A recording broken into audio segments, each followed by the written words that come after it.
Los regimientos de infantería de Monte 9 y 30, la compañía de cazadores de Monte 18, la compañía de comunicaciones de Monte 12, la compañía de arsenales de Monte 12, la compañía de inteligencia de Monte 12, la compañía de sanidad 12, la escuela militar de Monte y la sección de aviación del ejército 12 se desplegaron en los campos de instrucción de Apóstoles, San Javier, Cerro Corá, Iguazú y Bernardo de Irigoyen para cumplimentar sus ejercitaciones finales.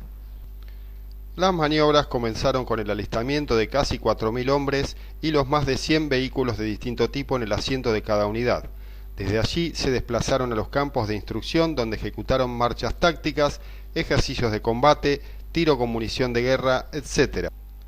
Ejercicios del Regimiento de Infantería 9. Más de 550 efectivos de la unidad con asiento de paz en Bernardo de Irigoyen realizaron ejercicios de nivel subunidad y nivel unidad. En primer lugar, efectuaron un ataque con objetivo limitado para liberar el pasaje por la ruta durante el repliegue dentro de la dinámica de la defensa y la acción retardante.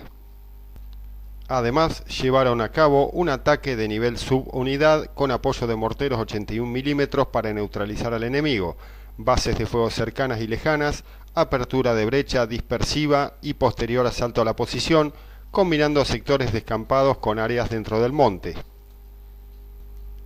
El personal realizó un desplazamiento en el terreno, cuesta arriba, en el cual asaltó las posiciones en escalones y ejecutó tiros continuos en pareja. Luego ingresó al monte con el mismo procedimiento y con poca visibilidad, lo que implicó una mayor dificultad. Cabe destacar que a casi 6 meses de su incorporación, los nuevos soldados voluntarios de la unidad ocuparon los distintos roles de combate demostrando un gran desempeño y profesionalismo. Reemplazo del puente Pindaití. Además, como parte de su adiestramiento operacional y en apoyo a la comunidad de Santa Rita, los zapadores del Batallón de Ingenieros de Monte 12 reemplazaron el puente instalado hace 5 meses en la Ruta Provincial 2.